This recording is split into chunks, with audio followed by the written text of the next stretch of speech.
Η ζήλια λοιπόν και ο φθόνος του φίλου μου που εξωτερικά εμφανιζόταν σε χαρά και ευτυχία, έκανε δυστυχισμένο εκείνον και ευτυχισμένο εμένα.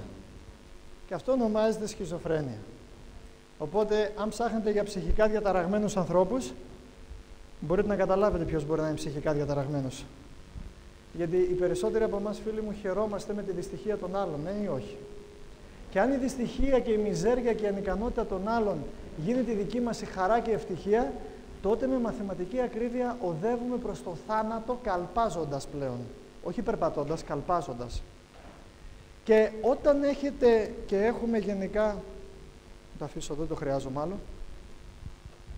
Το gadget, εντάξει. Και όταν έχουμε... Να την πάω και την Pontiac πιο πέρα. Με την ευκαιρία τώρα έχω Mitsubishi. Και είμαι και ευτυχισμένος, ξέρετε. Παρόλο που έχει πρόβλημα το Mitsubishi. Όχι στρες. Μήπως θέλω να το χαμηλώσω εγώ από εδώ?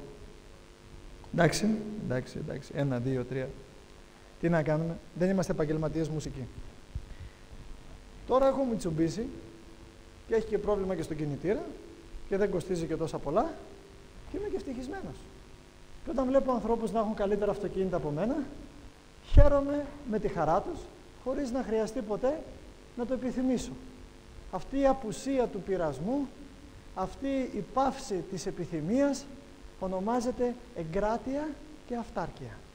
Και είναι το μέτρο για να μπορεί κάποιος να λύσει το πρόβλημά του με το στρες. Και αυτό το έχουμε όλοι μας. Όταν όμως στρεσάρεστε, και στρες μπορείτε να έχετε σε δύο επίπεδα, στο συναισθηματικό και στο βιοχημικό, τότε τα κύτταρά σας φυσιολογικά παράγουν ελεύθερες ρίζες οξυγόνου, που οι ελεύθερες ρίζες οξυγόνου, φίλοι μου, έρχονται στο DNA σας, στην κυτταρική μεμβράνη, στο γενετικό σας κώδικα και στα μυτοχόνδριά σας και καταστρέφουν το γενετικό σας κώδικα και δημιουργούν σωρία από ασθένειες. Λόγου χάρη, στον εγκέφαλο μπορεί να δημιουργήσει σύνδρομο Down. Το σύνδρομο Down δεν είναι όταν η μάνα απλώς γεννάει σε μεγάλη ηλικία, όπως τόσο αφελέστατα λένε οι γυναικολόγοι, είναι εξαιτίας από τις ελεύθερες ρίζες οξυγόνου. Δημιουργεί Πάρκινσον, Αλτσχάιμα, καταράχτη στα μάτια.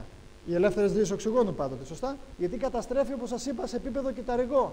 Στους πνεύμονες, άσθμα, καρκίνο του πνεύμονα, αμιάντωση, αθυρωματική πλάκα, υπέρταση και ισχαιμία στο σηκώτη, υπατήτιδα και κύρωση του ύπατος, στο πάγκρεας διαβήτη και οξία παγκρεατήτιδα, στα νεφρά, με ρωτήσαν τις προάλλες μια κυρία, νεφρική ανεπάρκεια. Πολλές φορές οι ελεύθερες ρίζες οξυγόνου δημιουργούν νεφρική ανεπάρκεια. Ελκώδη κολίτιδα στο γαστρεντικό, καρκίνο στο πεπτικό, ασθένεια του Crohn's, έκζεμα στο δέρμα, ατοπική δερματίτιδα, καρκίνος του δέρματος όπως το μελάνομα, το βασαλίωμα. Μετά έχουμε εδώ πέρα ρευματοειδή αρθρίτιδα και ούτω καθεξής. Είναι σωρία ασθενειών. Γιατί? Επειδή παράγεται ελεύθερες ρίζες οξυγόνου. Και τι είναι οι ελεύθερες ρίζες οξυγόνου? Οι ελεύθερες ρίζες οξυγόνου δεν είναι τίποτα άλλο παρά απλούστατα ένα ελεύθερο μόριο οξυγόνου. Φυσιολογικά το οξυγόνο το συναντούμε σε αυτή τη μορφή. Σωστά? Έχει δύο στοιχεία. Όταν όμως συμβαίνει η οξύδωση, αυτό χωρίζεται και γίνεται μοναχικό του. Είναι μοναχικός καβαλάρης. Αλλά αυτό το μοναχικό δεν θέλει να μείνει μόνο του, θέλει να ενωθεί με κάποιο άλλο. Έχει ένα ασταθές ηλεκτρόνιο, έτσι ονομάζουν. Και ψάχνει να βρει ένα άλλο κομμάτι, αλλά ψάχνει να βρει όχι ένα ετερόφυλλο, είναι ομοφυλόφυλλο αυτό το οξυγόνο. Ψάχνει να βρει ένα ομοφυλόφυλλο, ένα άλλο οξυγόνο και το κολλάει. Και κολλάει επάνω του και αρχίζει έτσι μια αλυσιδωτή αντίδραση που φέρνει αυτή την καταστροφή. Δεν θέλω να πω πιο πολύ επιστημονικά, να μην σας κουράσω τώρα. Αλλά καταλάβατε τι κάνει τη ζημιά. Και βλέπετε πόσες ασθένειες μπορούμε να έχουμε και η επιστήμη δείχνει ότι κάπως έτσι συμβαίνει η ζημιά. Αν τη δείτε σε άλλη έκθεση, βλέπετε το DNA σας. Εδώ έχει έρθει μια ελεύθερη ρίζα οξυγόνου και έχει καταστρέψει τι? Τον έναν το βραχίωνα που το γενετικό σας κώδικα στηρίζεται. Αν η ζημιά συνεχίσει και μπορεί να χτυπήσει είτε εδώ, είτε να χτυπήσει μέσα εδώ στις βάσεις αλληλουχίας. Αν όμως συνεχίσει θα σπάσει και τα δύο και βλέπετε μετά τι γίνεται το DNA σας. Το κόβει. Και άμα το κόψει, εξαρτάται πού, πόσο και πόση μεγάλη ζημιά είναι, έχετε την ανάλογη αρρώστια. Κατανοητό? Όταν λοιπόν είστε κάτω από στρες, και θα εξηγήσω που έχει μεγάλη σημασία, το πρώτο πράγμα που προσβάλλεται είναι τα μυτοχόνδριά σας. Και ξέρετε ότι στα μυτοχόνδρια υπάρχει DNA, έχετε ακούσει για το μυτοχονδριακό DNA?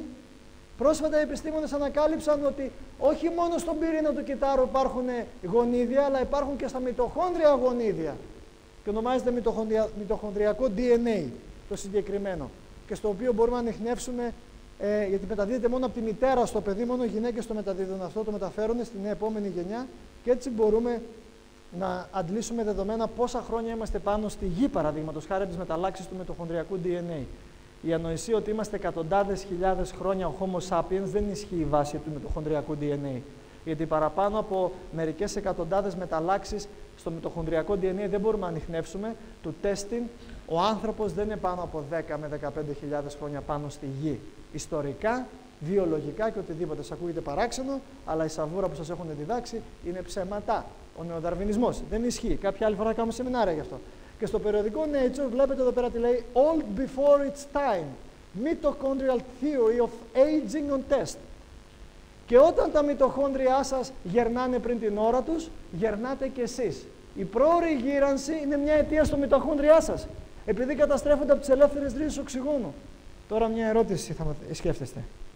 Πώς μπορούμε να σταματήσουμε τη ζημιά? Λογική ερώτηση. Και με 15 ευρώ που πληρώσατε στις 3 μέρες, θέλετε να το μάθετε.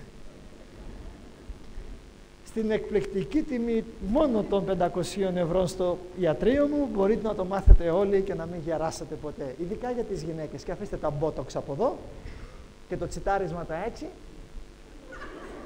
Το τραβάει. Το τραβάει ο πλαστικός, το τραβάει και πεθαίνει η άλλη και είναι έτσι. Ευτυχισμένος θάνατος.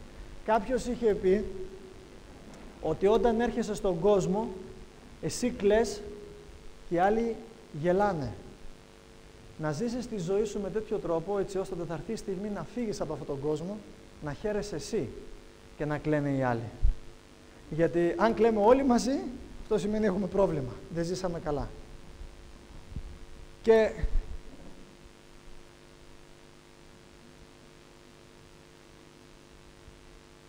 για να δούμε λίγο πριν δούμε αυτό, κάτι πολύ σημαντικό. Ενάντια στη γύρανση. Και κοιτάξτε τώρα απλώς το μεγενθύνω για να το διαβάσουμε καλύτερα.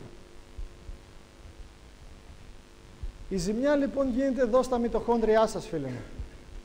Και τα μυτοχόνδριά σας, που είναι ο κινητήρας, όπως το αυτοκίνητο στο Pontiac που είχα εγώ και τώρα στο Mitsubishi, για να δουλέψει ο κινητήρας καλά χρειάζεται τη γλυκόζη, του τεστ τη βενζίνη, χρειάζεται τα πιστόνια μέσα, τα μηχανικά τμήματα και τι άλλο χρειάζεται ο κινητήρας για να μπορέσει να κινηθεί?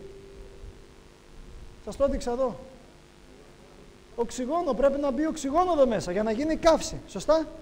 Τα αυτοκίνητά σας που είναι παρκαρισμένα έξω, έχουν βενζίνη? Πιστεύω ναι τα περισσότερα. Με την ευκαιρία, όταν θέλετε να κάνετε ένα μεγάλο ταξίδι, πότε φουλάρετε το αυτοκίνητό σας? Όταν τελειώνετε το ταξίδι ή πριν το ξεκινήσετε? Μπράβο.